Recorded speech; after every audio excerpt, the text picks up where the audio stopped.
Belum pernah Allah menciptakan makhluk seindah manusia, sesempurna manusia. Belum pernah. Itu di Ragunan makhluk Allah puluhan ribu.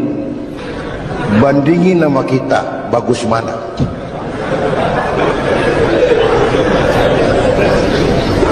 Ada makhluk Tuhan tuh yang disebut malaikat, diciptakan dari cahaya, imaterial, dan karena itu tidak perlu material.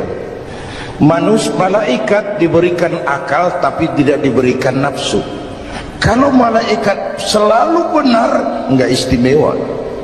Kalau malaikat nggak pernah salah, wajar. Nggak ada yang bikin mereka salah. Material nggak perlu, seksual nggak perlu, maduit budek, sama perempuan kagak open. Malaikat. Sebaliknya ada makhluk Allah yang namanya binatang, diberikan otak tapi tidak diberikan akal. Mereka hanya diberi nafsu. Sapi kalau udah lihat rumput, nggak usah nanya ini rumput halal apa haram, nggak usah. Ayam jago kalau sudah datang syahwatnya, nggak usah nengok ini banyak orang apa enggak, nggak usah. Dan itu wajar binatang. Nah yang ketiga kita manusia, makhluk paling kompleks, diberi akal, diberi nafsu. Tiap hari sejak bangun tidur sampai tidur kembali terjadi pergolakan perjuangan antara bisikan akal dan nafsu.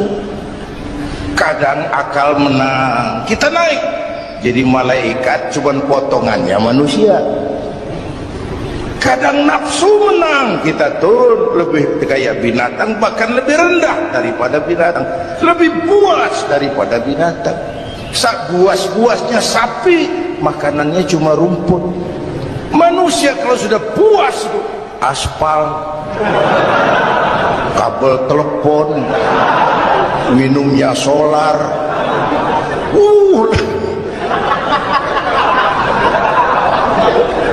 lebih puas dari binatang sekalipun. Agar akal bisa mengendalikan nafsu, Allah menurunkan agama, bukan menghilangkan, mengendalikan, mengatur.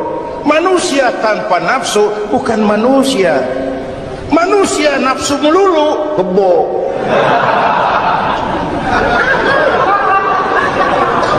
Islam nih, agama nih nggak ngilangin nafsu, ngatur supaya sesuatu pada tempatnya. Jangankan hidup berkehidupan, pakai kopiah saja mesti ada caranya. Ya, ada cara ceramah ya gini, dagang miringin dikit, main gaple begini.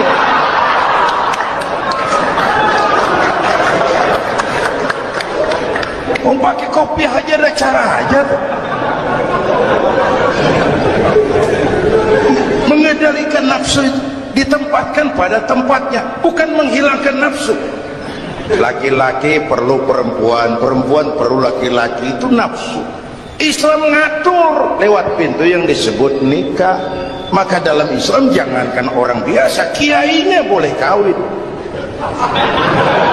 Benar, saya kalau kiai nggak boleh kawin saya beli mundur. Berat rontok rambut.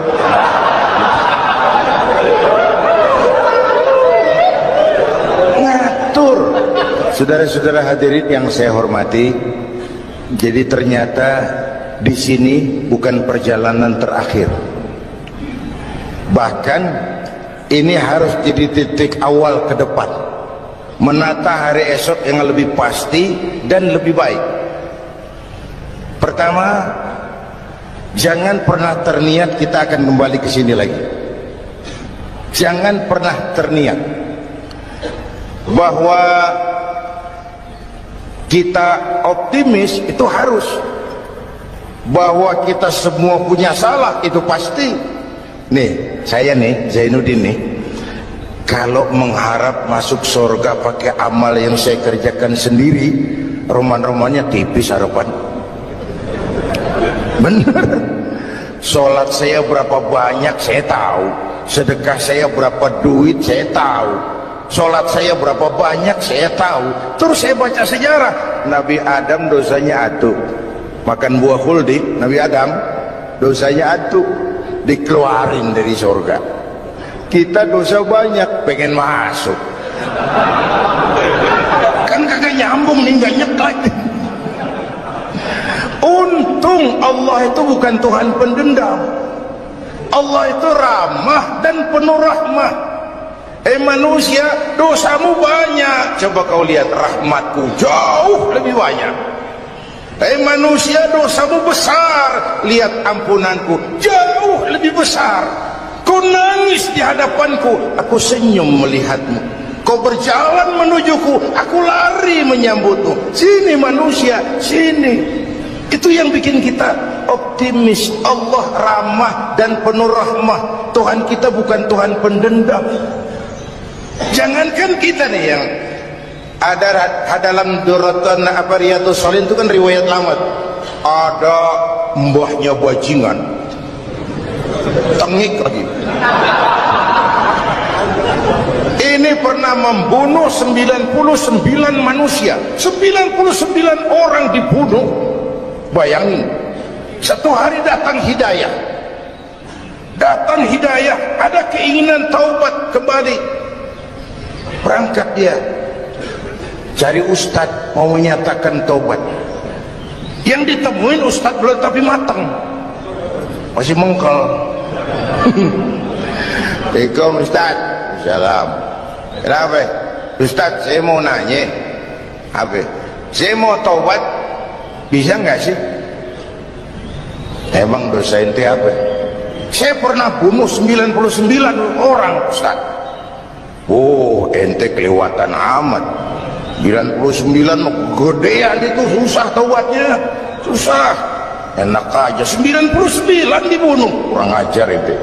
Oh, niat namanya bajingan digituin, naik darahnya. Sialan nih ustaz nih. Orang mau taubat kok ngomongnya nggak enak. Gue pikir daripada 99 mendingan gue lempengin nih. Akhlakul karimah itu kriterianya itu langsung dari Allah. Jadi bukan manusia yang menentukan sesuatu itu baik, benar, salah. Itu hak prerogatif Allah. Nah, akhlak ini lebih lengkap, lebih sempurna daripada daripada adat. Misalnya anak muda yang lewat di depan orang tua membungkukkan badan, itu dianggap sudah cukup beradat, tapi belum tentu berakhlak. Niatnya apa dia bungkukin badan? Ngedek kaki-kaki udah bongkok, tergantung niatnya. Secara adatnya sudah beradat, tapi belum tentu berakhlak, tergantung motivasinya. Oleh sebab itu dalam Islam akhlak itu 3. Pertama, akhlak kepada Tuhan. Ini yang terpenting dan ini pondasi. Akhlak kepada Tuhan itu intinya 2. Jangan menyekutukannya dengan sesuatu pun, jangan menyembah kecuali hanya kepadanya. Itu berakhlak apa tidak kita kepada Tuhan, kelihatan dari 2 ini. Jangan menyekutukannya dengan sesuatu, jangan menyembah kecuali hanya kepadanya. Itu sumber nilai akhlak. Jangan menyekutukan Tuhan dengan terang-terangan atau remeng-remeng. Kadang-kadang kita terang-terangan, enggak, remeng-remeng kejebak. Gue entak pakai cincin ini nih, loh, cincin dah. Gue entak pakai cincin ini nih. Jangan anak perawan, nenek-nenek lihat gue lemes. Nenek-nenek ya lemes. Nah, jangan menyembah kecuali hanya kepadanya. 1. Yang kedua, akhlak kepada sesama, baik sesama muslim, non muslim, dan seterusnya. Yang ketiga, akhlak kepada lingkungan. Dia mau pohon ini kan kita harus berakhlak, sama air kita harus berakhlak. Satu saat kampung saya banjir, saya ngomong sama engkong saya, "Kong banjir kong." Kata engkong saya, "Biarin, bukan salah air." Habis salah lo. Salah kita bagaimana lah? Lo tempat air lo tempatin. Yang punya tempat datang dia kagak ngerti, ini tempat gua, di sini nggak beda lo, banjir. Artinya apa? Di Jakarta ini kita nggak ngasih tempat buat air, pantas dong dia ngayap kemana-mana. Al-Quran mengajarkan, wa tilkal ayyamu nutawiluha bainan nas. Hari itu kami putar di antara manusia. Tidak ada yang tetap, segalanya pasti berubah. Sehingga para filosof bilang yang tetap adalah perubahan. Yang tetap adalah perubahan. Ada saat datang, ada saat pergi. Ada hari dilantik, ada saat menyerahkan jabatan. Ada saat berdiri, ada waktunya duduk. Semua datang dan pergi silih berganti. Dalam proses perubahan itu sering terjadi pergeseran nilai. Ya Bu? Apaan? Serius banget. Emang kudu serius. Dalam perubahan itu sering terjadi yang disebut pergeseran nilai. Sebab apa? Sebab Al-Quran sudah memberikan indikasi. Kalla innal insana la yatgha ar-ra'ahu istaghna. Manusia sering lupa diri apabila melihat dia berada dalam posisi yang mapan. Baik kemapanan itu karena kemampuan intelektual, karena kekuatan materi, atau karena faktor kekuasaan.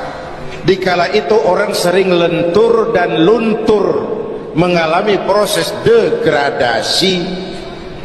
Banyak orang tadinya dengan lantang teriak berantas korupsi, ganyang korupsi, cuma karena belum dapat kesempatan.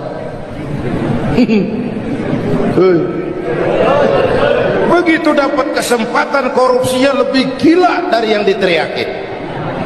Ada nggak yang model begitu? Di luar negeri, di luar negeri, luarnya lagi malah terjadi proses degradasi. Makanya saya sih ngarepin ini menteri-menteri kabinet baru yang kemarin dilantik, DPR baru, saya ngarepin waktu dilantik tuh baca doanya nawaitu sauma godin.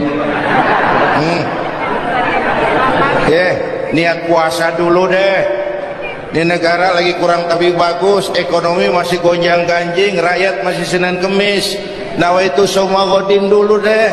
Nunda dulu, nunda tempe boleh habis maghrib. Nunda entaran, tahu boleh habis maghrib. Menteri mau naik mobil mewah boleh, ntar kalau ekonomi udah mendingan, rakyat napasnya udah pada lega. Nawaitu saum, ini malah dilantik malah Allahumma lakasumtu.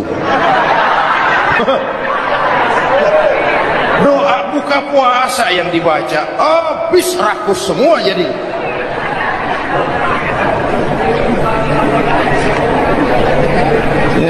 Dengerin ngikutin senturi ya, ban bingung kita. Siapa yang nanggung jawab ini? Yang jawab banyak banget, yang nanggung kagak ada. Bener nih, yang jawab semua jawab pakai jurus bekelit. Yang nanggung kagak ada. Nih ujung-ujungnya saya khawatir kayak lagu Bengawan Solo, akhirnya ke laut. Kalau udah ke laut udah kagak ada yang ngurusin, udah ribet urusan.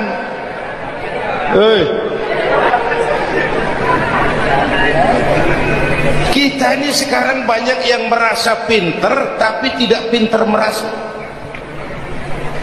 Akibat era informasi kita banyak tahu tapi nggak tahu banyak. Coba dong, siapa aja ngomong apa aja diomongin, begitu dia dalemin gue juga katanya. Banyak tahu tapi nggak tahu banyak. Merasa pinter tapi nggak pinter merasa. Orang tuh kalau merasa pinter yang timbul keangkuhan, tapi kalau pinter merasa yang timbul kebijakan. Ayolah, nah itu sama godin sebentar, kau nunggu maghrib deh.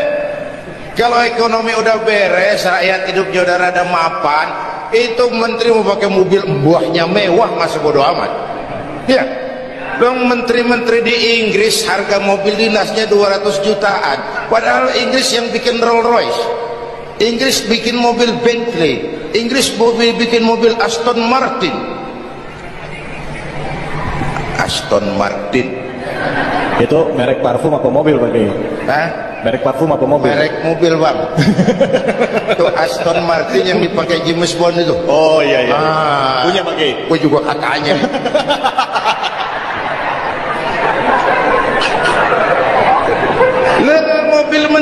harga 200 jutaan. Menteri-menteri Malaysia pakai mobil Proton Saga, produknya sendiri. Kita 1,3 miliar. Mudah-mudahan mobil dinas baru ini bisa meningkatkan kinerja saya, kata seorang menteri. Dodol. Apa hubungannya mobil mewah sama kinerja? Apa hubungannya mobil mewah sama kinerja? Kalau memang mental bajai, biar naik Mercy juga selandang-selandang nggak karu-karuan. Mental. Dan ini saya mau bicara, kita perlu stabilitas temperatur batin atas terjadinya perubahan yang membawa pergeseran nilai.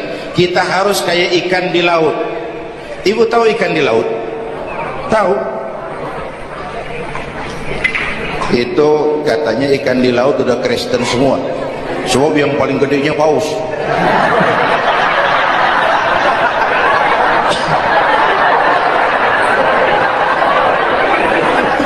Menghadapi arus perubahan kita itu harus seperti ikan di laut, kata saya tadi.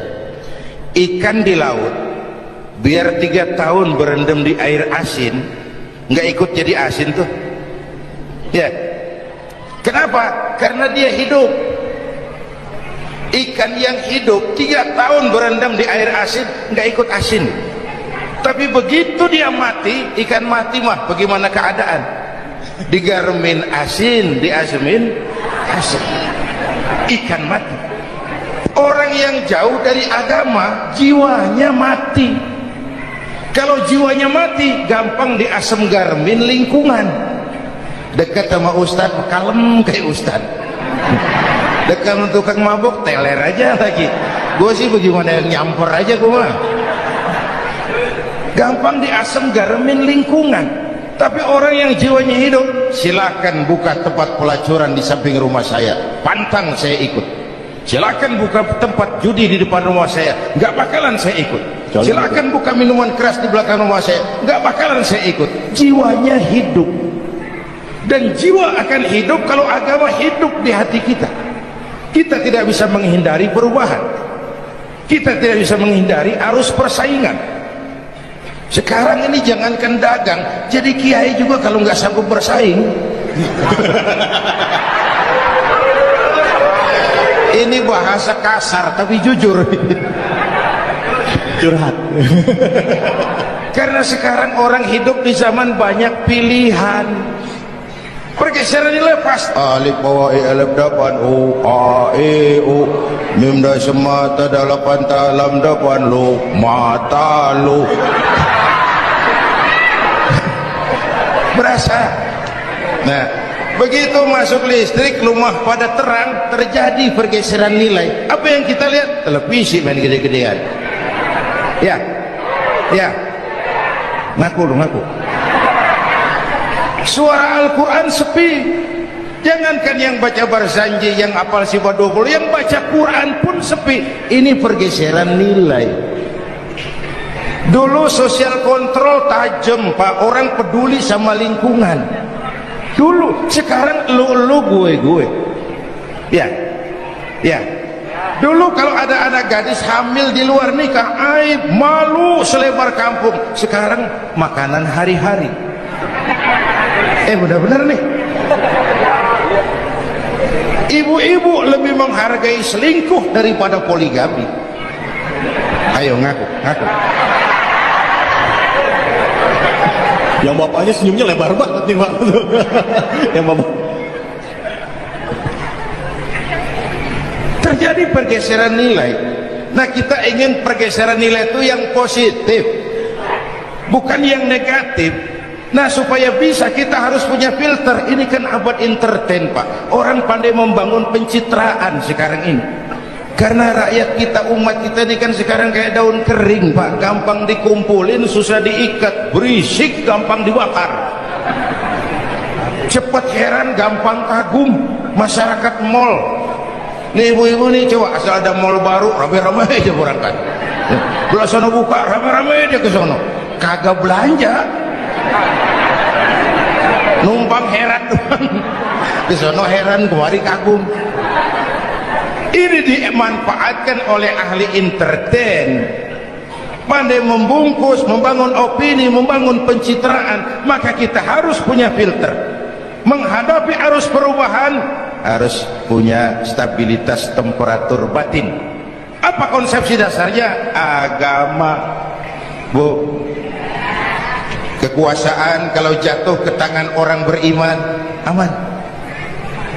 Ilmu kalau jatuh ke tangan orang beriman manfaat. Harta kalau jatuh ke tangan orang beriman manfaat, rahmatan lil. Tapi kekuasaan jatuh di tangan orang yang jauh dari iman.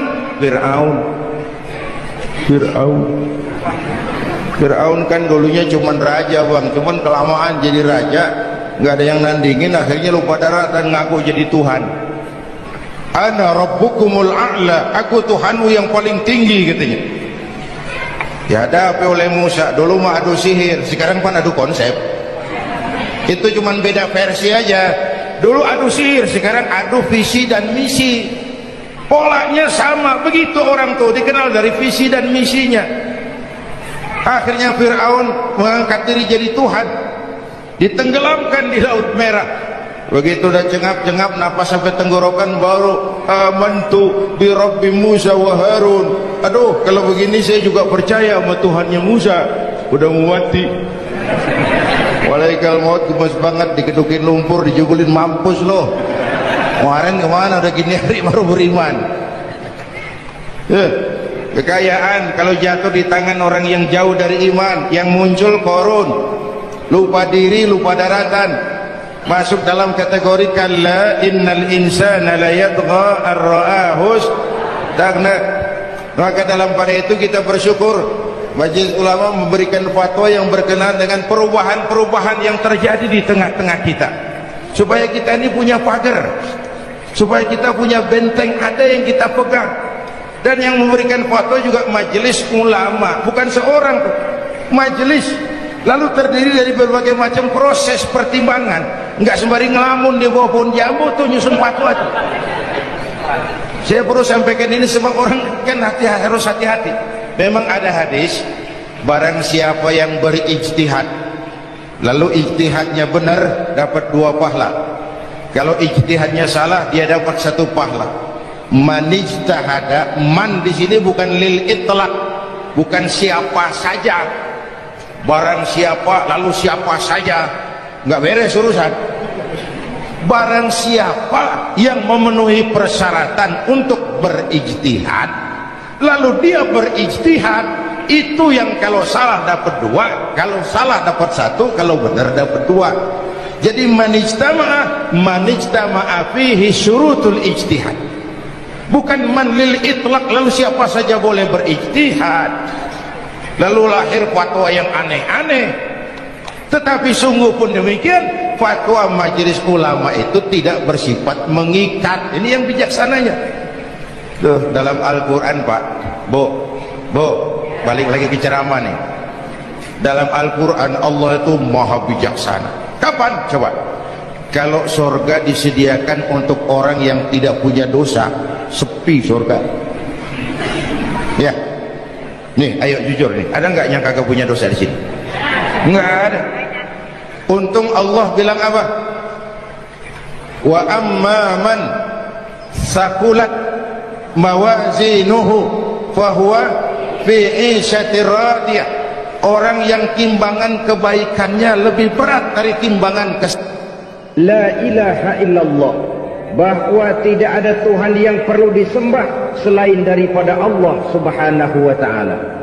Ini hakikatnya merupakan inti daripada ajaran rasul-rasul terdahulu. Kenapa? Seluruh rasul bersumber dari satu sumber yang sama, yaitu dari Allah Subhanahu wa ta'ala. Maka prinsip ajaran ketuhanan yang mereka bawa tentu saja sama. Nabi Adam mengajarkan la ilaha illallah, Nabi Nuh mengajarkan la ilaha illallah, cuma tentu sambungannya Nuh Rasulullah. Nabi Ibrahim mengajarkan la ilaha illallah, Ibrahim Rasulullah. Nabi Musa mengajarkan la ilaha illallah, Musa Rasulullah.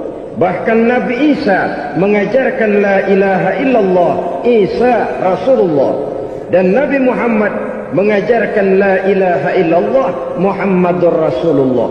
Akhlak manusia kepada Allah dengan menanamkan tauhid. Jadi kalau ingin berakhlak yang benar kepada Allah, jaga tauhid, pegang teguh akidah. Saudara-saudara kaum muslimin rahimakumullah, lawan daripada tauhid adalah kufur. Kufur bisa dua, bisa kufur iman, bisa kufur nikmat. Kufur itu sifatnya, kafir itu orangnya. Ada orang kufur iman, dan ini merusak akhlak kepada Allah Subhanahu wa ta'ala. Kufur iman itu kadang-kadang bentuknya syirik, orangnya disebut musyrik. Kufur iman itu kadang-kadang bentuknya nifaq, orangnya disebut munafik. Kufur iman itu kadang-kadang bentuknya riddah, orangnya disebut murtad. Ini merupakan jenis daripada kufur-kufur iman dan tergelincirnya manusia daripada akhlak kepada Allah Subhanahu wa ta'ala. Benar, di zaman sekarang kita tidak menyembah berhala. Memang di zaman sekarang kita tidak menyembah patung. Iya, kita tidak berkeyakinan Tuhan lebih dari satu. Tapi kadang-kadang akhlak kita kepada Allah sering lentur dan luntur, sering bergoyang dan tergoncang, sering kena erosi dan polusi. Bahwa kita tidak menyembah Latta, Uzza, Manat dan Hubal seperti masyarakat jahiliyah dahulu, memang. Tapi Latta zaman sekarang, Uzza zaman sekarang, Manat dan Hubal di zaman sekarang, berhala-berhala di abad kita sekarang ini, kadang-kadang bernama harta, kadang-kadang bernama wanita, kadang-kadang bernama tahta, mungkin juga bernama Toyota. Sesuatu yang lebih kita agungkan daripada Allah, menjelmalah dia menjadi berhala-berhala di zaman kita sekarang ini. Manakala kita di kantor sudah lebih takut kepada kepala bagian kita daripada kepada Allah, maka Tuhan kita barangkali adalah kepala bagian kita. Manakala kita sudah lebih takut kepada manusia daripada kepada Allah, bergeserlah akhlak kita kepada Allah, mengagungkan manusia dan menomorduakan Allah. Maka di zaman sekarang akhlak kita kepada Allah sering kena erosi, sering kena polusi. Mungkin karena sulitnya lapangan kerja, tingginya tensi ekonomi, persaingan hidup yang makin tajam, sulitnya mencari lapangan kerja, orang kadang-kadang nekat, sedikit pertimbangan picik, pandangan, mudah melakukan potong kompas, sehingga terjadilah perbuatan-perbuatan yang memelencengkan akhlak kita kepada Allah Subhanahu wa ta'ala. Kadang-kadang terjebak mempercayai selain daripada Allah. Kadang-kadang terjebak di dalam mengagungkan yang selain daripada Allah lebih dari yang seharusnya. Terkenalah akhlak kita kepada Allah, jaringan-jaringan erosi dan polusi. Kufur sebagai lawanan daripada tauhid merupakan sifat daripada orang yang tidak berakhlak kepada Allah. Bentuknya pertama bisa syirik. Syirik itu artinya meyakini ada Tuhan lain selain daripada Allah. Itu yang namanya syirik. Jadi percaya Tuhan ada, cuman Tuhannya kelebihan. Itu yang disebut syirik, dan itu merupakan cerminan dari akhlak yang rusak kepada Allah Subhanahu wa ta'ala. Berkeyakinan Tuhan lebih dari satu, berkeyakinan bahwa Tuhan itu beranak atau diperanakkan, atau mengagungkan sesuatu sama dengan Allah, atau menjadikan yang selain Allah sebagai tujuan akhir daripada perjalanan kehidupan ini, maka itu sudah terjebak kita dalam musyrik. Dan syirik satu dosa yang tidak berampun. Bahasa kasarnya, yang namanya syirik itu jenis bapak moyangnya dosa. Saudara-saudara, sebab itu saya pesan, kalau memang terpaksa, biasanya yang tinggal di kota-kota besar itu kalau tidak kepengen dosa kan susah. Kalau terpaksa harus bikin dosa, cari yang kecil-kecil saja, yang kira-kira taubatnya gampang. Umpamanya pulang sholat Jumat nukar sendal, umpama, yaitu jelas dosa. Tapi dosa yang taubatnya agak mudah. Jangan sampai terjebak ke dalam syirik, menyekutukan Allah. Kalau sudah menyekutukan Allah, Allah dimadu, murka benar Allah kepada kita. Innallaha la yaghfiru ayyushraka bih wa yaghfiru ma duna dzalika liman yasha. Allah tidak akan memberi ampun kepada orang yang menyekutukannya dengan sesuatu, tapi Allah mau mengampunkan dosa yang selain itu bagi orang yang dikehendakinya. Jadi orang-orang yang sudah terjebak syirik, menyekutukan Allah, meyakini ada Tuhan lain selain daripada Allah, meyakini Tuhan beranak atau diperanakkan, bagaimanapun baiknya mereka di dunia, bagaimanapun sosial jiwanya, bagaimanapun pemurah tangannya memberikan santunan dan pertolongan kepada orang lain, kalau sudah syirik, seluruh nilai kebaikannya akan tidak ada gunanya lagi. Karena tidak ada tempat nilai kebaikan itu bergantung. Sedangkan kita berbuat baik agar diterima oleh Allah. Kalau Allahnya marah kepada kita, siapa yang akan menerima nilai kebaikan itu sendiri? Ini bentuk yang pertama. Yang nyata-nyata menyembah berhala, syirik. Yang nyata-nyata beriktikad Tuhan lebih dari satu, syirik. Atau yang tersamar. Yang tersamar itu yang sering jadi penyakit kita. Saya sejak ada perkutut ini di rumah, perkutut. Saudara-saudara, yang merusak akhlak kepada Allah, yang merusak tauhid setelah syirik, bisa juga berbentuk nifak. Nifak itu sifatnya, orang yang punya sifat nifak disebut munafik. Asal katanya dari nafakun. Nafakun itu satu lubang yang punya dua muka, seperti goa, ada tempat masuk, ada tempat keluar. Maka munafik orang yang punya dua muka. Kalau bahasa kita, pandai bermain minyak di atas air, manis jika berhadapan, balik belakang lain bicara. Sehingga apa yang dinamakan nifak, kata Imam Ali Al-Jurjani dalam kitab ta'rifatnya, izharul imanu bil lisan wa kitmanul kufri bil qalbi. Menyatakan, menampakkan iman dengan lidahnya, tapi menyembunyikan kekafiran dalam hatinya. Dengan kata lain, lidahnya mah iman, hatinya mah kafir. Padahal hati itu yang dilihat, padahal hati itu yang dinilai. Kenapa lidahnya mengaku iman? Ya mungkin karena kepepet, mungkin karena kepentingan, mungkin karena ingin mencari kelemahan orang, lalu dia pura-pura beriman. Tapi sesungguhnya hatinya kufur. Ini merupakan penyakit munafik. Dan terus terang, menghadapi orang munafik jauh lebih berat daripada menghadapi orang kafir. Kenapa? Munafik ini kan musuh dalam selimut. Mau dibilang musuh nyata-nyata, apalagi di zaman Rasul ya, ketika periode Madinah, berat sekali menghadapi orang munafik. Mau dibilang kafir, kalau ketemu assalamualaikumnya medok juga. Mau dibilang mukmin, di belakang ngegerundel, nyari-nyari penyakit, nyari-nyari lantaran, mencari-cari gara-gara. Kalau kafir jelas kafirnya, kalau musyrik jelas musyriknya. Tapi munafik, di depan kita dia mengaku beriman, di belakang kita dia caci maki kita. Maka demikian rupa watak orang munafik Allah benci betul.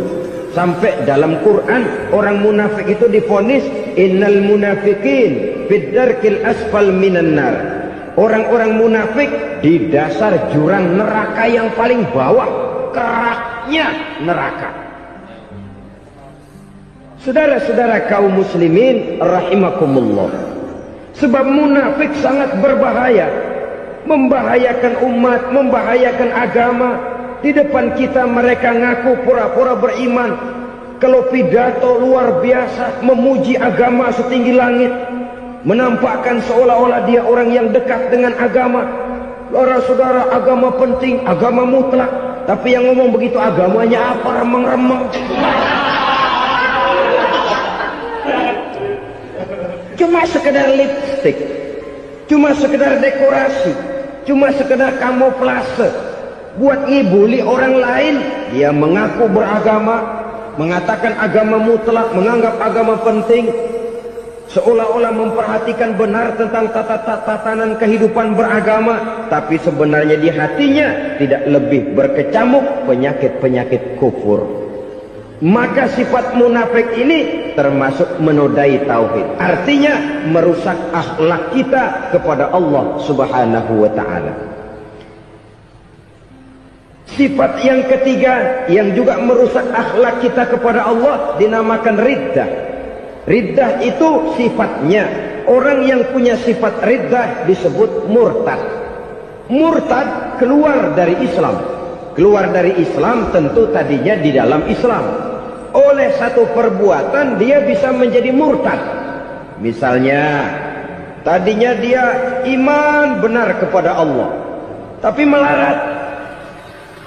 Kadang-kadang sehari masak, 3 hari libur. Akhirnya oleh kesulitan ekonomi dia tidak kuat. Ada yang menawarkan kebaikan, dibawain supermi, dibawain obat-obatan, diberikan beras. Goyah imannya. Keluar dia dari Islam, ikut agama orang yang memberikan pertolongan kepadanya, memilih kesenangan sebentar dengan mengorbankan kebahagiaan yang kekal. Maka orang semacam itu riddah sifatnya, murtad orangnya, keluar dari Islam.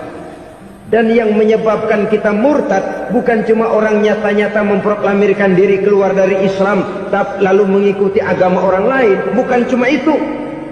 Mengakui ada Rasul lagi sesudah Nabi Muhammad bisa menyebabkan kita murtad.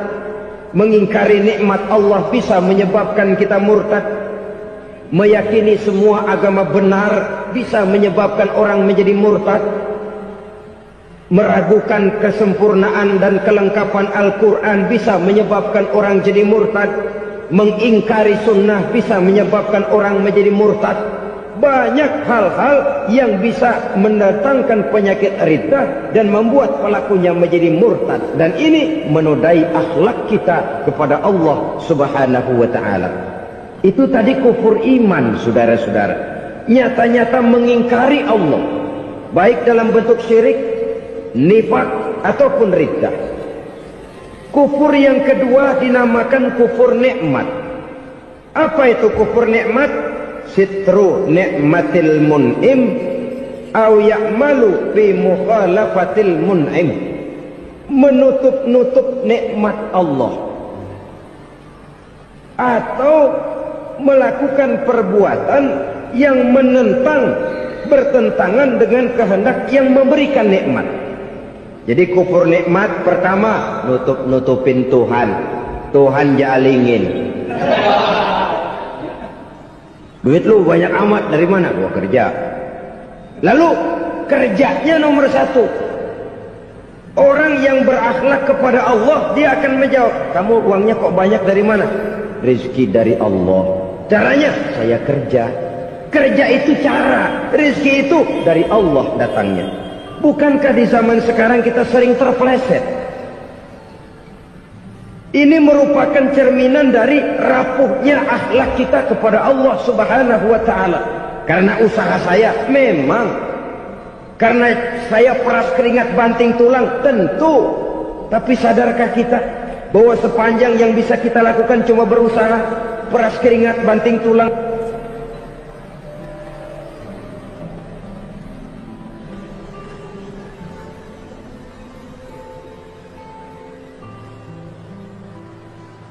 soal rizki, soal jodoh, soal maut?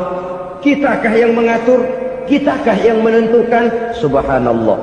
Manusia sungguh tidak berdaya menghadapi 3 hal paling pokok ini. Rezeki, kita cuma bekerja. Kitakah yang menentukan? Tidak. Kita berusaha saja, rezeki belum pasti dapat. Apalagi kalau kita tidak berusaha. Jangan terjebak dalam fatalisme. Belum perang udah nyerah. Emang dasar rezeki datangnya dari Tuhan, nggak usah kerja, dan ntar juga kalau dia datang. Dari mana datangnya? Kerja saja belum tentu dapat rezeki, apalagi kalau tidak kerja. Yang jelas usaha perlu kepastian, itu urusan Allah. Ini akhlak kepada Allah Subhanahu wa ta'ala. Jodoh juga begitu. Kita berusaha, kita berupaya, Allah menghendaki lain jadinya. Maut juga begitu. Siapa sih yang pengen ngadepi maut? Siapa sih yang pengen mati? Siapa sih yang pengen ketemu malaikat Israel? Tidak seorang pun kalau ditanya, kecuali mereka yang putus asa ya. Kalau otaknya masih normal, mau mati mesti belakangan dulu dikit. Tapi yang satu itu, saudara, kalau dia sudah datang, tenaga mana yang bisa menolak? Kalau dia sudah berkunjung, kekuatan mana yang bisa menghindar? Kalau dia sudah ingin bertemu, kemana kita bisa melarikan diri? Manusia sepanjang yang dia lakukan hanya berusaha, tapi kepastian, ketentuan dari Allah Subhanahu wa ta'ala. Orang yang kufur nikmat, nutupin Allah. Dia merasa rezekinya adalah mutlak peras keringatnya. Seolah-olah Allah nggak punya peranan apa-apa di situ. Oh, ini kan saya bisa rumah begini karena saya kerja keras. Oh, ini mobil saya begini, saya kerja keras. Peras keringat, banting tulang, keras.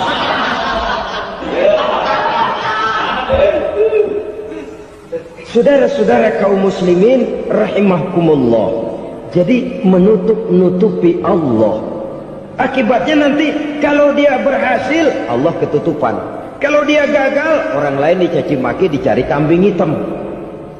Nah, kambing hitam kan mahal.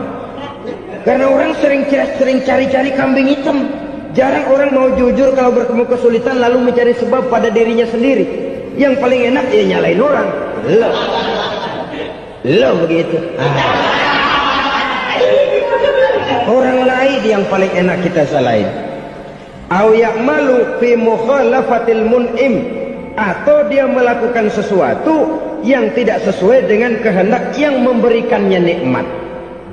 Diberikan kita tangan, mulut sih nggak berhenti, terima kasih Tuhan, alhamdulillah saya dikasih tangan. Cuma nih tangan enteng mat nabukin orang.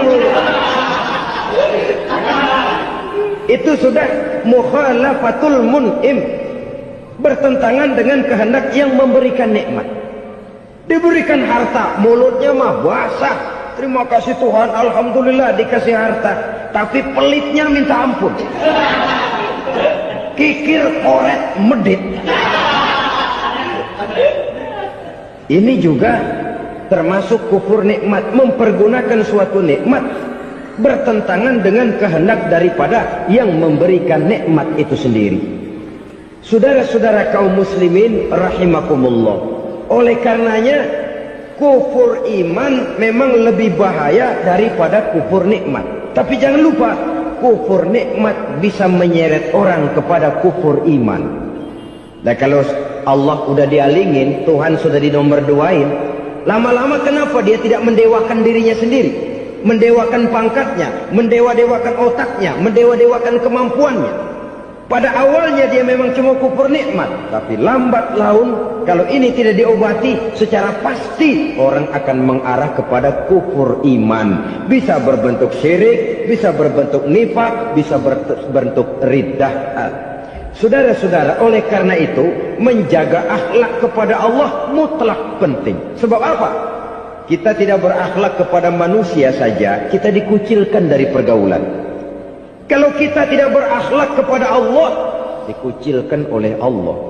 Hadis qudsi menyatakan, man lam yashkur ala na'mai walam yasbir ala bala'i falyakhruj min tahti as-sama'i falyatlub rabban siwaya.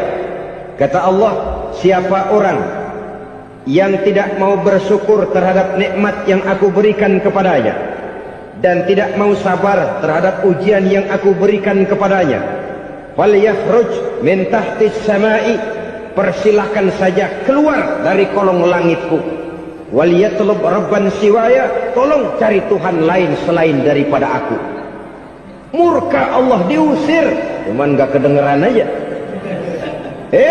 Siapa yang tidak mau syukur terhadap nikmatku, siapa yang tidak mau sabar terhadap ujian yang aku berikan kepadanya, persilahkan keluar dari kolong langitku ini, cari Tuhan lain selain aku. Langit Tuhan yang punya, Tuhan kita lawan, diusir dari kolong langit, mau pindah ke kolong mana?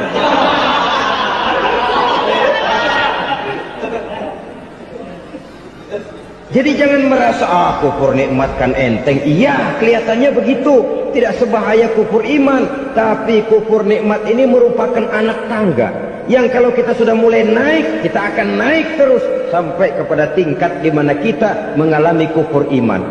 Kalau sudah ke sana, maka akhlak kita kepada Allah terkenalah erosi, terkena polusi, hancur akhlak kepada Allah, dan itulah sumber kesengsaraan abadi. Kalau cuma kita tidak berakhlak kepada manusia, barangkali resikonya cuma kehidupan di dunia ini. Mungkin juga ada kehidupan akhirat. Tapi kalau sudah tidak berakhlak kepada Allah, dunia akhirat kita rugi dan celaka. Maka pada kesempatan ini saya mengajak, marilah jaga baik-baik akhlak kita kepada Allah. Satu kali kita bertauhid, sampai mati kita bertauhid. Satu kali la ilaha illallah, jangan tergelincir lagi kita keluar daripada kalimat itu. Satu kali kita bertuhankan Allah, jangan bertuhan yang lain selain daripada Allah. Jangan sekutukan Allah, jangan samakan Allah dengan sesuatu, jangan mengangkat yang lain sama agungnya dengan Allah.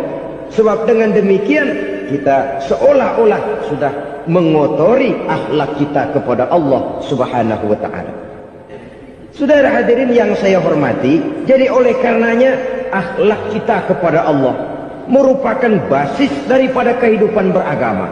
Kalau itu sudah mulai rapuh, mulai terkena erosi dan polusi, mulai rusak, dikhawatirkan nanti nilai ibadah kita kepada Allah juga akan turut ambruk karenanya. Saudara-saudara kaum muslimin rahimakumullah, tugas yang kedua, memperbaiki akhlak manusia kepada sesama manusia. Kita tahu Islam sesuai dengan namanya adalah agama damai. Maka akhlak manusia kepada sesama manusia menempati porsi yang penting dalam kehidupan beragama.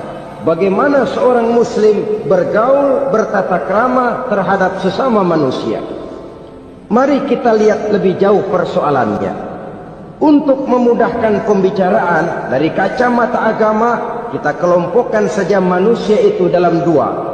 Pertama yang seiman, dan yang kedua yang tidak seiman. Yang tidak seiman itu kita sebut saja kufur atau kafir. Nah, kepada yang kafir pun kita diajarkan untuk berakhlak. Apalagi kepada yang memang nyata-nyata seiman, sekeyakinan, seakidah. Kemanapun Islam datang, ke negara manapun ia masuk, ia tidak menaburkan kerusakan. Jadi tidak benar kalau orang pernah itu menggambarkan, saking sentimennya seorang orientalis pernah menggambarkan Nabi Muhammad di tangan kirinya Quran, di tangan kanannya pedang. Menggambarkan seolah-olah Islam dikembangkan dengan kekerasan. Sebenarnya tidak sama sekali. Kalaupun dalam sejarah perkembangan Islam pernah terjadi perang, maka perang dalam Islam sesungguhnya apabila kita amati sejarahnya bukan untuk memaksakan agama, karena memang agama tidak bisa dipaksakan, tetapi justru untuk mempertahankan agama dari segala macam hambatan, rintangan, hinaan dan fitnahan. Tapi kemanapun yang jelas Islam masuk, dia tidak pernah membuat kekacauan, kerusuhan ataupun penghancuran. Candi Prambanan bahkan dipugar, Gereja-gereja tidak ada yang dihancurkan oleh umat Islam. Kenapa? Islam agama damai. Soal agama, soal lakum dinukum waliyadi, la ikraha fid din, qad tabayyana ar-rusdu minal ghayy. Tidak ada paksaan dalam beragama, sebab nyata yang benar dengan yang tidak benar. Belum pernah ada orang kafir masuk ke perkampungan orang Islam lalu dikejar-kejar, diteriakin kafir, kafir, sunatin.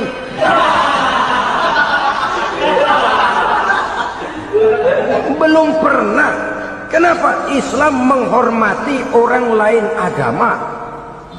Nah, yang kafir ini macam-macam, saudara. Ada kafir harbi. Nah, ini kafir kerok. Ini kafir yang nyata-nyata memproklamirkan permusuhan kepada umat Islam. Nyata-nyata mengganggu ketenangan umat Islam. Kafir yang seperti ini yang boleh diperangi. Misalnya kita mau sembahyang Jumat dijagain, nggak boleh sembahyang Jumat, getok palanya. Kafir harbi artinya tantangan perang datang dari mereka, bukan kita yang mulai, mereka yang buka front. Prinsipnya umat Islam tidak boleh mencari-cari musuh, tapi pun tidak boleh lari kalau ketemu musuh. Musuh jangan dicari, ketemu jangan lari. Karena itu kesan seolah-olah umat Islam ini teroris, umat Islam ini destroyer, umat Islam ini sering menimbulkan keonaran, kerusakan. Sungguh satu fitnahan yang sangat keji. Umat Islam adalah umat yang cinta damai. Islam di masa perkembangannya masuki Eropa melalui Selat Gibraltar, Jabal Tariq, memasuki Spanyol. Islam tidak pernah meruntuhkan gereja. Islam tidak pernah membunuh orang-orang Nasrani. Bahkan Islam mewariskan peradaban dan kebudayaan yang begitu tinggi nilainya di bidang ilmu pengetahuan. Sampai ketika itu Barat banyak mengkaji ilmu pengetahuan dari dunia Islam. Buku-buku berbahasa Arab diterjemahkan ke bahasa Yunani, dipelajari oleh para cendekiawan di negeri Barat sana. Mereka mengambil manfaat yang banyak dari masuknya Islam ke Eropa. Sementara gereja tetap berdiri dengan megahnya. Kuil-kuil tempat peribadatan tidak satupun yang diusik-usik. Kenapa? Islam agama yang cinta damai. Asal dia tidak diganggu, asal kehormatannya tidak dihinakan. Jadi kafir harbi, kafir yang nyata-nyata nantang perang, ngajak berkelahi. Itu kafir yang nyari penyakit. Kafir harbi ini boleh diperangi dengan catatan mereka yang memang mulai. Yang kedua kafir zimmi. Kafir zimmi, kafir yang hidup di tengah mayoritas muslim, tapi mereka mau hidup dengan aman, damai, tenang. Mereka wajib dilindungi. Bahkan Nabi pernah memberikan satu jaminan, man azazimiyan faqad azani. Siapa yang mengganggu orang kafir zimmi sama saja dengan mengganggu saya. Kehormatannya dijaga, harta bendanya dilindungi, anak istrinya pun dilindungi. Dan ini jadi kenyataan. Saudara bisa lihat di negara-negara yang mayoritas penduduknya beragama Islam, orang-orang kafir di luar Islam hidup dengan tenang, aman, damai. Di Saudi Arabia, di luar tanah haram, di luar Mekah dan Madinah, banyak orang-orang kafir mencari nafkah. Mereka tenang, aman, dilindungi undang-undang. Begitu di Mesir, begitu di negara Indonesia yang berdasarkan Pancasila ini. Kehidupan beragama menimbulkan gairah, rukun, tenang, aman, damai, sepanjang tidak saling ganggu, tidak saling usik, menghargai orang yang sudah beragama, tidak menjadikan penganut suatu agama sebagai sasaran dari dakwah agama lainnya. Saudara-saudara kaum muslimin rahimakumullah. Jadi memang oleh Al-Quran kita dianjurkan asyidda 'alal kuffar ruhama bainahum. Tegas kepada orang kafir, kasih sayang kepada sesama muslim. Tapi tegas bukanlah berarti marah-marahan, bukan berarti musuh-musuhan, bukan ngajaki perang. Tegas dalam arti punya garis tentang kehidupan beragama, lakum dinukum waliyadin. Soal kehidupan sosial, mari kerjasama. Bangun jalan, ayo rame-rame. Siskamling, mari bebarengan. bikin puskesmas, mari sama-sama. Tapi kalau sudah soal agama, itu tidak perlu ada toleransi agama. Yang perlu toleransi antar umat beragama. Kalau umatnya mau kerjasama silakan, tapi tidak menyangkut soal ibadah. Jangan kerjasama di bidang ibadah. Itu kerjasama yang salah pasang, saudara-saudara. Sehingga dengan demikian toleransi adalah menyangkut kehidupan antar umat beragama. Sedangkan agama sendiri punya coupling yang nyata. Sehingga dengan demikian tegas kepada orang kafir dalam arti kita punya satu kepribadian, tidak ngambang. Enggak, lalu kalau ditanya orang, sebenarnya agama lu apa sih? Ah, gua mah gimana musimnya aja. Agama pakai musim kayak rambutan. Akhirnya ya begitu, musim-musiman. Ke masjid kelihatan, ke gereja hayo, ke candi nongol, ke apa? Bingung malaikat bagaimana nyatet ini bocah ini. Di mana aja ada. Kita punya satu kepribadian. Saya muslim dan garis saya ini, lakum dinukum waliyadi. Bagi Tuhan persilakan agama Tuhan, bagi kami agama kami. Kami hormati Tuhan, Tuhan hormat kepada kami. Tapi soal agama, couplingnya jelas. Kerjasama, mari urusan muamalah, bidang sosial. Yuk kita sistemling sama-sama dengan orang lain agama. Mari jaga kerukunan, kesatuan, persatuan, kekompakan. Perbaiki jalan yang rusak, mari sama-sama. Mendandani jembatan yang runtuh, mari sama-sama. Tapi sembahyang, couplingnya lain-lain. Sebab Nabi juga dulu pernah ditawarkan begitu loh sama kafir jahiliyah dulu, Quraisy itu. Sudah Muhammad, sekarang begini saja, kita join aja daripada marah-marahan. Hari ini saya oke, menyembah Tuhanmu Allah. Besok gantian kamu menyembah Tuhan kita, Latta, Uzza, Manat dan Hubal. Turun, qul ya ayyuhal kafirun la a'budu ma ta'budun. Soal ibadah couplingnya jelas, tidak boleh dicampur adukkan. Sebab kalau tidak, kita akan mulai kehilangan identitas diri. Dan disitulah krisis kehidupan keyakinan beragama dimulai. Dari krisis identitas. Hujan gede kan mulainya gerimis dulu. Di mana-mana ya gerimis dulu. Gerimis makin lama makin gede. Kita akan mulai dengan kehilangan identitas diri. Dari sana nanti kita malu mengakui keislaman kita. Kalau orang Islam malu mengakui keislamannya, ini kan ironi, menyedihkan. Ngakui Islamnya saja malu, menonjolkan keislamannya malu, tidak ada rasa bangga beragama. Padahal ini modal dasar. Hanyalah dengan rasa bangga beragama kita lalu konsekuen. Bangga yang tidak konsekuen, wah pokoknya kan gua kan Islam, agama yang paling benar. Tapi hidupnya sendiri jauh dari tuntunan Islam. Itu bangga yang tidak beralasan, bangga yang tidak perlu dibanggakan sebenarnya. Kebanggaan yang membuat kita konsekuen dan dekat dengan kehidupan beragama. Jadi dengan demikian saudara-saudara, kepada non-muslim kita juga harus berakhlak. Bukankah ini sudah dicontohkan oleh Rasul? Bagaimana beliau disambiti orang di Taif, yang menyambiti malah didoakan. Bagaimana Suraqah mau membunuh beliau, malah Suraqah didoakan. Bagaimana Abu Jahal dan Abu Lahab saking mangkalnya. Ini Abu Jahal pernah gali lubang di kamarnya sendiri, di depan tempat tidurnya. Setelah dia gali lubang, ditutupin pakai keraras korma. Lalu dia tarik selimut, belagak meriang. Dia pesan pesuruhnya, bilangin Muhammad kencangnya meriang. Pamannya sakit, minta ditengokin. Nabi dengan segala husnuzonnya berangkat nengokin. Abu Jahal dari balik selimut ngintip. Itu dia Muhammad, itu dia tuh. Dia tuh, masuk dah nih, masuk. Mulai dia jalan, senang Abu Jahal. Terus. Begitu ke pelosok, masuk ke lubang, gua pendem terus dah. Memang niatnya mau mencelakakan Nabi.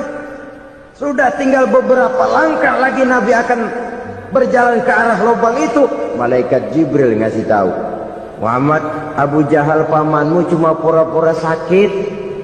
Di depan tempat tidur itu ada lubang sudah dia gali untuk menjerumuskan kamu. Sudah balik pulang. Balik badan Nabi. Sudah hampir mau melangkah, kakinya malah muter pulang. Abu Jahal yang lihat Nabi sudah hampir jatuh nggak jadi, balik pulang. Lupa kalau lagi sakit. Udah Muhammad buruan sini. Ke pintu dia kejar. Dia lupa sama lubang yang dia gali. Begitu dia kejar, dia yang kepelosok masuk ke dalamnya. Sejak saat itu ada pepatah, man hafara hufratan waqa'a fiha. Siapa yang suka nggali lubang, dia sendiri bakal terpelosok ke dalamnya. Jatuh dia ke lubang yang dia gali. Padahal ya paling banter 2 atau 3 meter paling dalam. Dari dalam lubang itu dia teriak-teriak, Muhammad, tolongin, pamanmu kecebur. Kasih tahu Muhammad, kasih tahu, datang lagi lah pesuruhnya.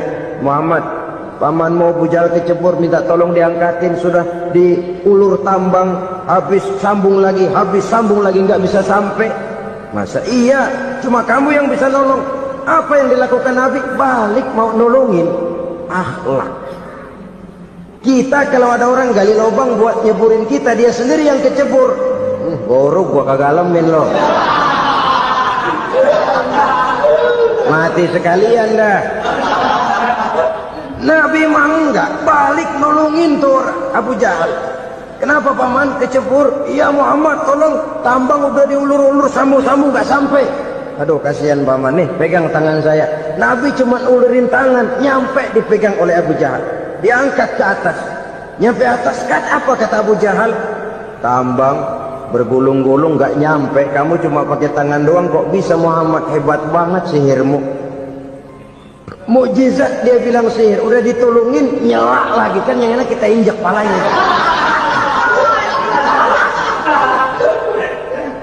Orang dulu bilang wah katanya nolongin anjing kejepit, udah selesai ditolongin malah yang nolong digigit.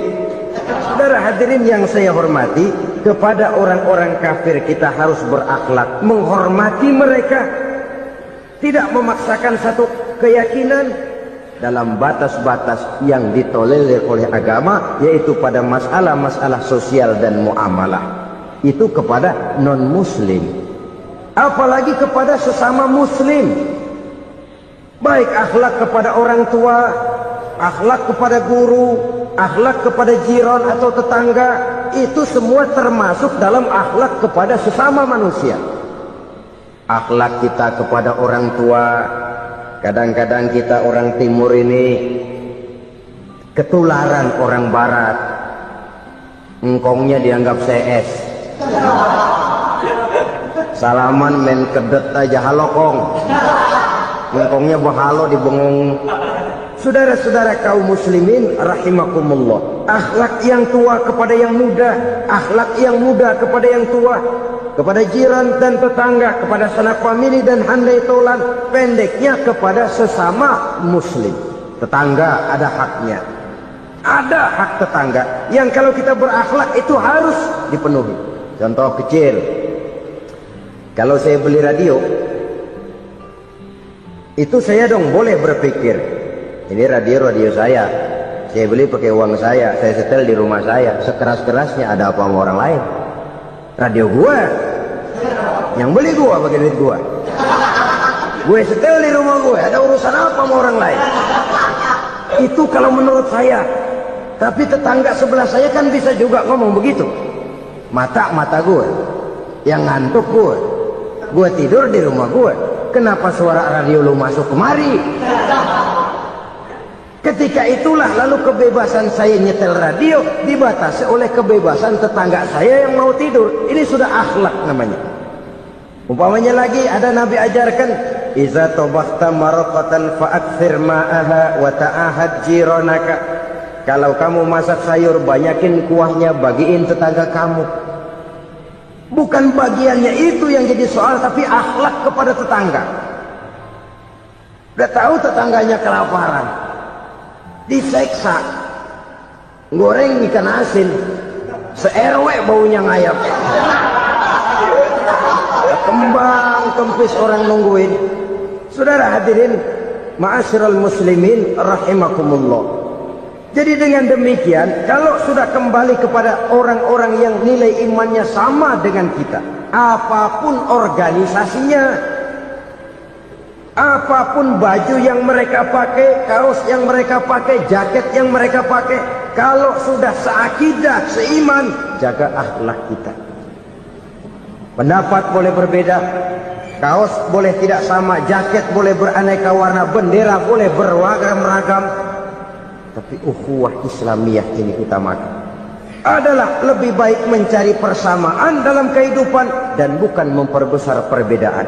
Hanyalah dengan mengembangkan nilai-nilai akhlak semacam ini, toleransi tidak hanya diperlukan kepada yang non-muslim, kepada sesama muslim pun toleransi. Artinya apa?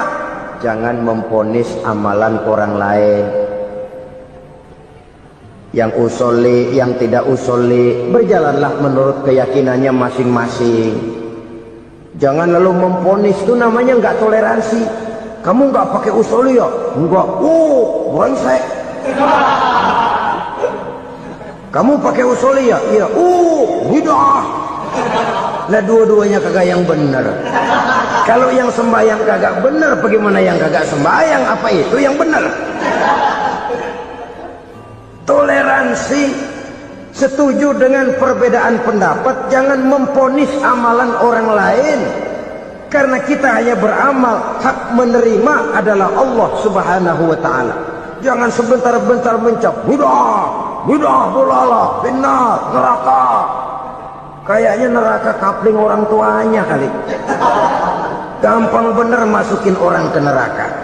Kita kadang-kadang bisa toleransi dengan orang luar, tapi kepada sesama muslim toleransi tidak sanggup kita adakan. Mengklaim merasa kita yang benar, orang lain salah semua, itu tidak toleransi namanya. Mentang-mentang jadi ustadz, nih satu-satunya ustadz di sini ya, semuanya mesti ngaji kemari. Kalau nggak ngaji kemari, Islamnya kurang tapi benar. Toleransi.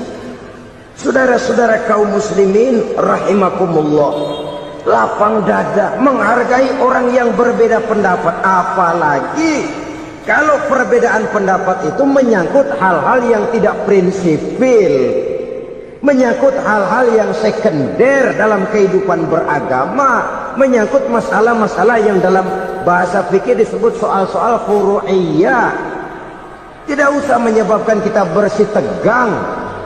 Kepala sama hitam, pendapat boleh berbeda dan halal. Bahkan Nabi mengatakan, ikhtilafu ummati rahmatun. Perbedaan pendapat di kalangan umatku bahkan menjadi rahmah. Sepanjang perbedaan pendapat itu diiringi dengan rasa toleransi. Tapi kalau sudah main baku hantam, main klaim, memponis orang lain, akhirnya timbullah keretakan. Jangan heran kadang-kadang satu masjid dua kelir. Ya soal kelir boleh kelar-kelir, boleh kelar-kelir, tapi kalau harus terlalu mencolok menyebabkan timbulnya keretakan, saya kira yang akan turun bukan lagi rahmah tapi bala. Bala akan menimpa kita, jatuh kita menjadi umat yang lemah. Oleh karena di antara kita sendiri, sesama kita tidak pandai bertoleransi, tidak lapang dada. Ada anak muda kelihatannya memajuan dikit, yang tua curiga. Kalau dia maju pasaran gua bangkrut dong nih. Lalu ditekan tuh anak ditekan melejit. Kadang-kadang yang tua maksudnya baik, mau memelihara, yang muda salah terima. Kan tua kejemur. Dari dulu sampai sekarang gitu-gitu doang. Anak kemajuannya. Padahal yang tua barangkali maksudnya juga baik, mau memelihara. Sebenarnya kalau kita bisa mencoba mencari titik temu dengan alur komunikasi, tidak merasa diri yang paling benar, tapi toleransi, boyak menerima pendapat orang lain, setidaknya mau mendengar omongan orang. Yang susah kalau udah kena penyakit, nggak mau ngerti omongan orang, nggak mau nerima pendapat orang. Kodok di kolong tempayan, cukeng kayu asem, asal ijo udah ijo aja ijo dah. nggak ngerti omongan orang. Yang kayak begini yang orang jadi kesandung. Oleh karena itu saudara-saudara, alangkah nikmatnya kehidupan ini apabila kita menyadari kita ini ummatan wahidah, satu umat yang satu, yang diikat dengan akidah. Kalau kepada yang non muslim saja kita diajarkan untuk berakhlak, apatah lagi kepada yang seiman, seakidah, sekeyakinan. Wajarkah perbedaan pendapat yang kecil-kecil lalu menyebabkan kita bertolak belakang, cerai-berai, centang perenang? Bila bertemu di jalan yang satu menyisi ke kiri, yang lain menyingkir ke kanan. Kalaupun juga bercampur di tengah kumpulan orang banyak, persis air dengan minyak. Yang atu melengos, yang atu madep mojok. Orang lain senyum, dia mau pada manyun. Saudara-saudara kaum muslimin rahimakumullah, realita ini walaupun tidak enak, pahit, tapi masih hidup di sebagian masyarakat kita. Ini yang perlu kita atasi. Soal toleransi kepada orang lain, sejarah sudah membuktikan. Mari kita jangan cuma bisa mengajak orang lain, umat lain untuk bertoleransi dengan kita, tapi kepada sesama kita. Toleransi ini perlu kita tegakkan, perlu kita bina. Terutama di dalam kita menuju bentuk ideal daripada konsep ukhuwah Islamiyah ini, yang memang selalu kita akan cari bentuk-bentuk idealnya sejalan dengan perkembangan situasi dan kondisi yang dihadapi oleh umat. Perbedaan organisasi, perbedaan kepentingan organisasi tidak seharusnya menyebabkan kita merasa meremehkan orang lain dan mengangkat diri, mengklaim diri sebagai yang ter. Jadi dengan demikian, apabila yang pertama tadi akhlak kepada Allah dinamakan hablum minallah, maka yang kedua ini merupakan hablum minan nas. Jikalau baik akhlak kita kepada Allah, baik akhlak kita kepada manusia, nikmat rasanya menjalani kehidupan. Kadang-kadang orang akhlaknya kepada manusia baik, tapi kepada Allah tidak baik. Hormat sama yang tua, menyayangi yang muda, sama tetangga rukun, tapi sama Tuhan nggak mau sujud. Ini baik kepada manusia, tapi tidak berakhlak kepada Allah. Atau sebaliknya, sujudnya sama Allah tekun, bener khusyuk, bahasanya juga fasih, luar biasa. Tapi sama manusia sombong, takabur, ujub, merasanya dia doang yang paling benar. Sebab iblis itu ya, itu kadang-kadang datang lewat hati, dan memang selalu markasnya di situ. Kalau dia tidak bisa menggoda kita dengan yang lain, dia tumbuhkan sifat ujub. Dia bisikin, wah, emang di kampung ini yang paling banyak ibadahnya ente. Yang lain mana, lihat tuh kerocok semua.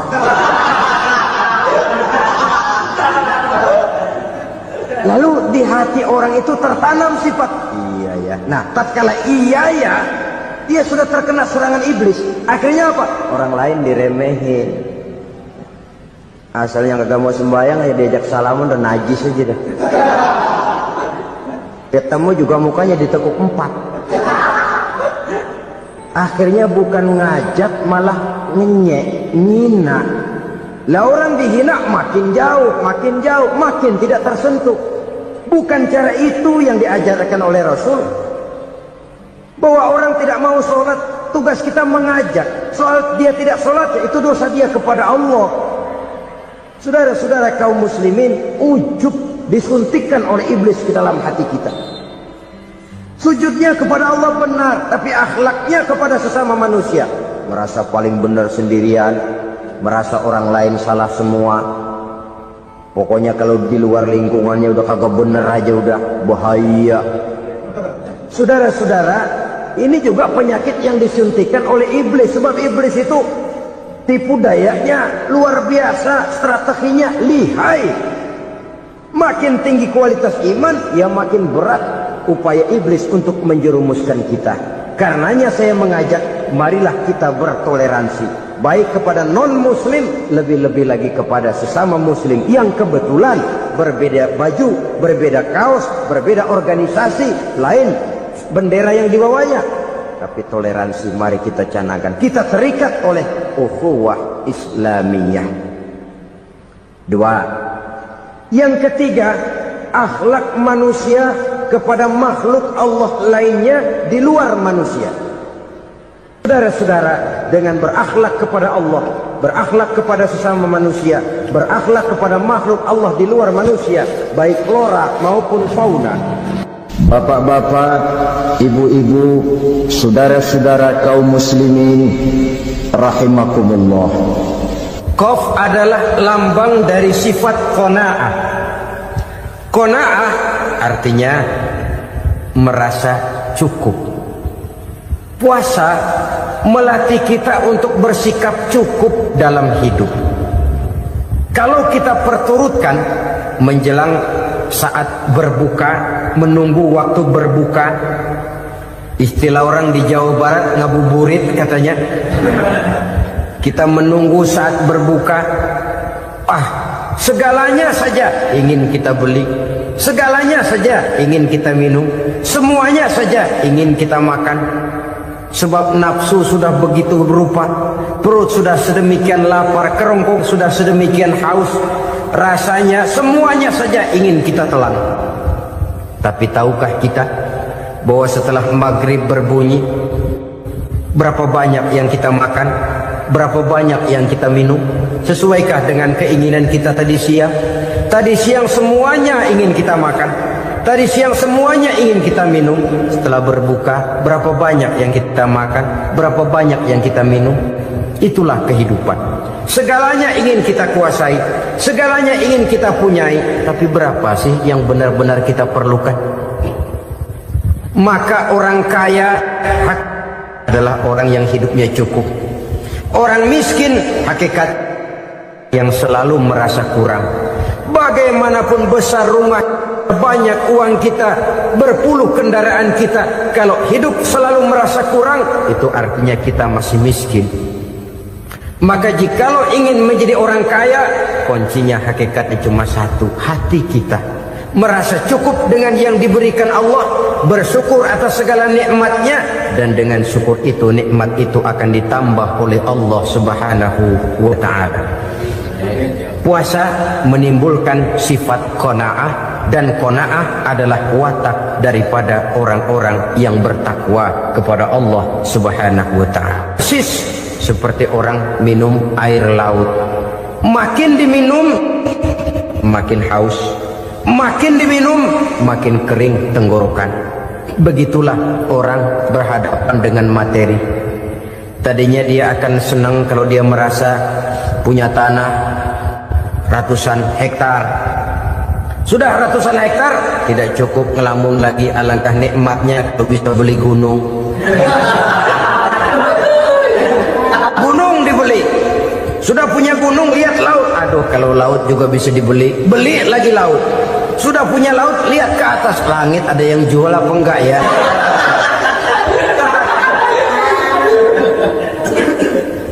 Seperti orang berhadapan dengan air laut yang makin diminum makin membuat kita haus dan makin kering tenggorokan ini. Maka itu harus dihentikan. Sikap untuk menghentikan itu tidak lain adalah dengan sifat qanaah itu tadi. Merasa cukup dengan apa yang diberikan Allah, mensyukuri nikmatnya.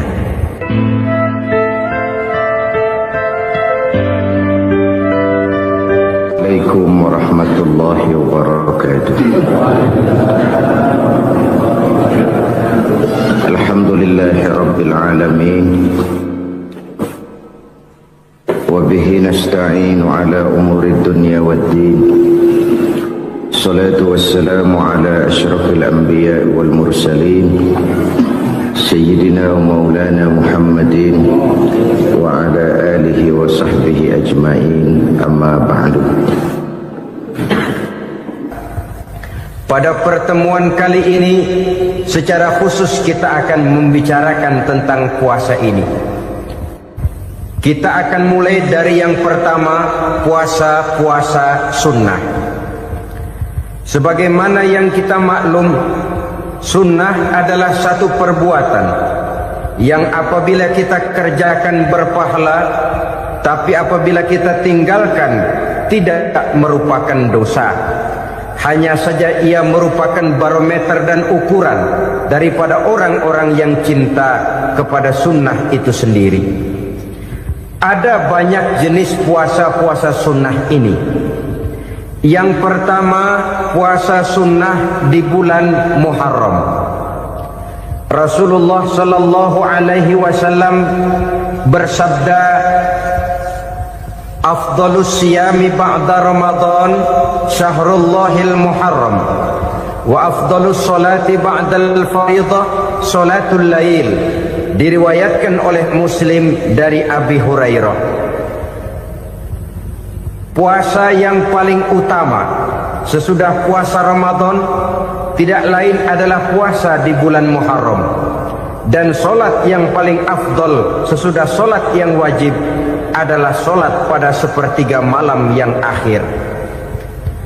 Puasa di bulan Muharram merupakan puasa sunnah dan mempunyai nilai yang sangat besar dalam pandangan Allah Subhanahu wa ta'ala.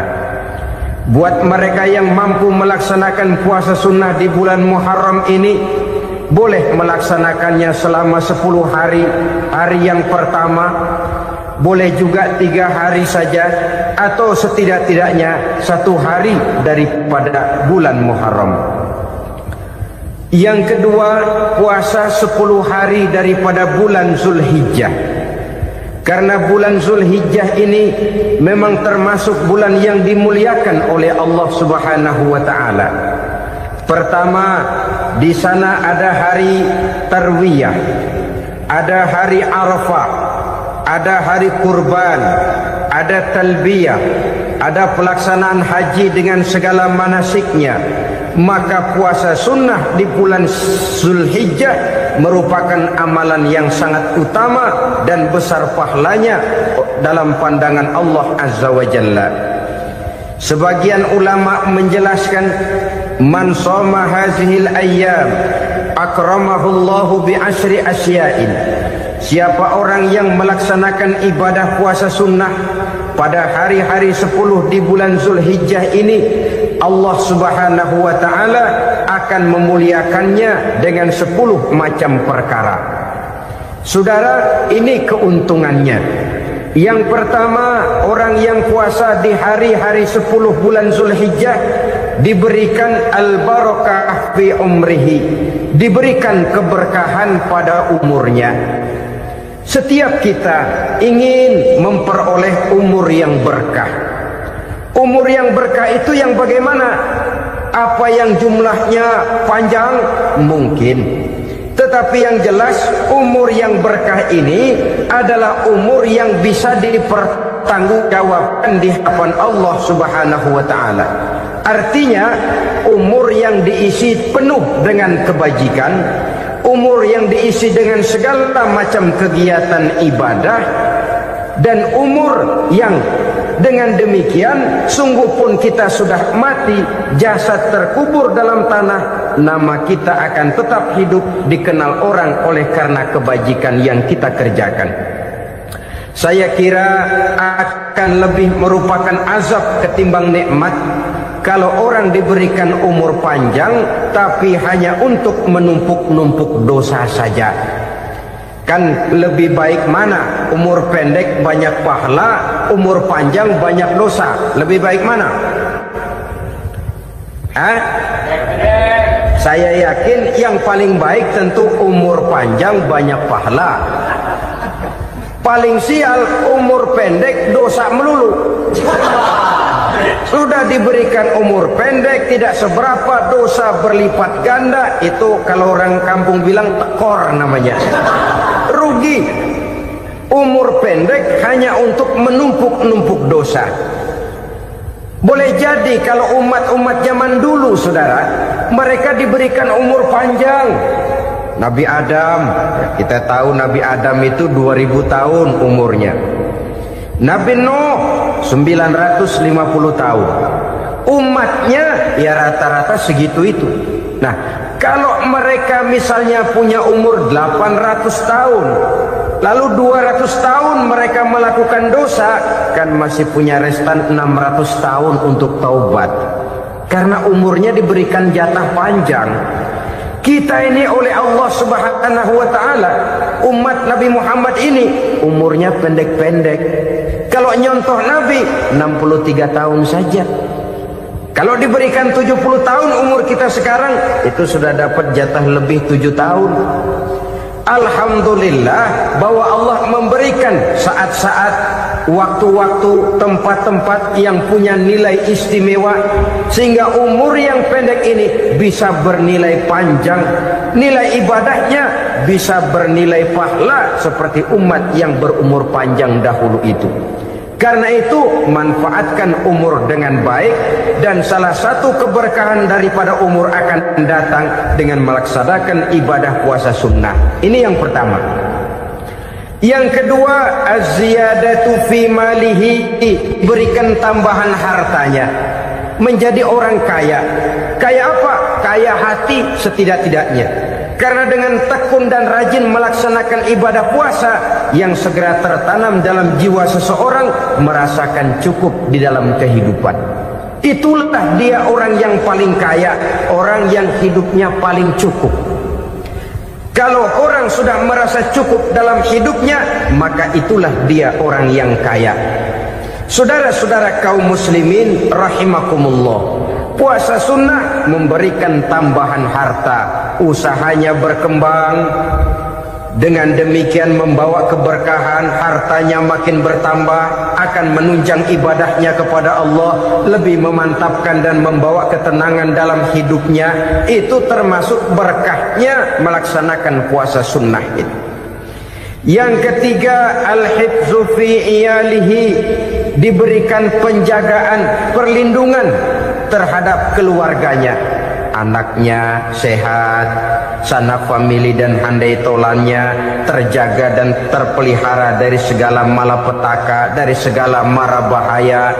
Kesehatannya terjamin dan terpelihara.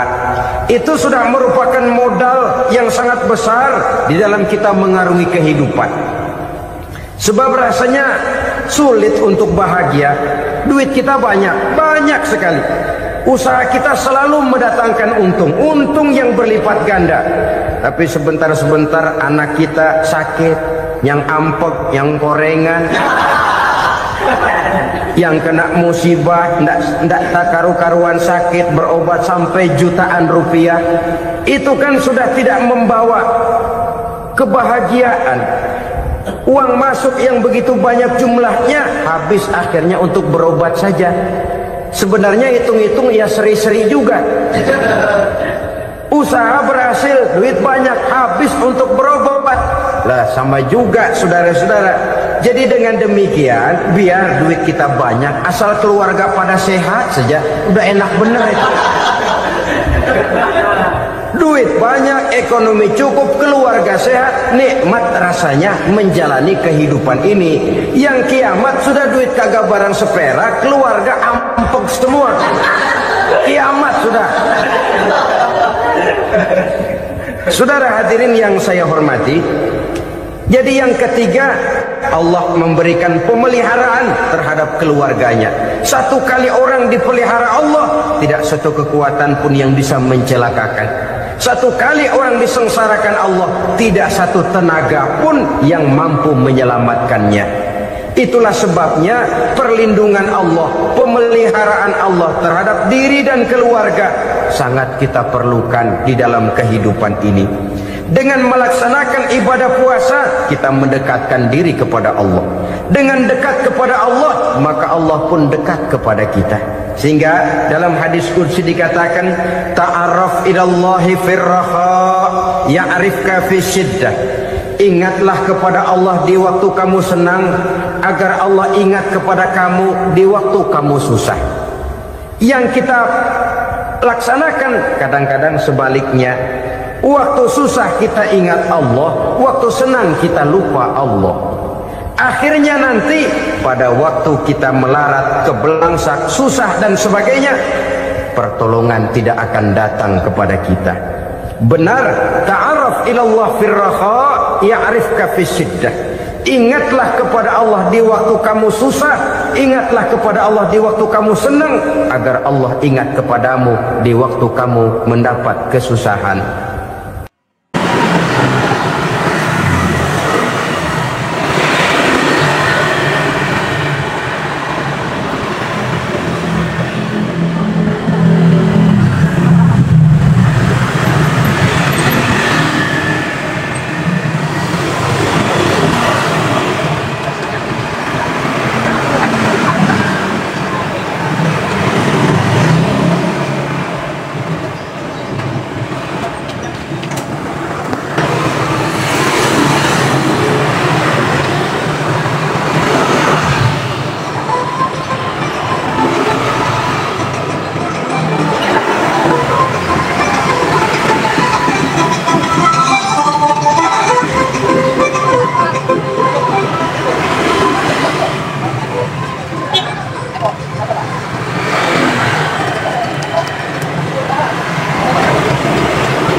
Yo.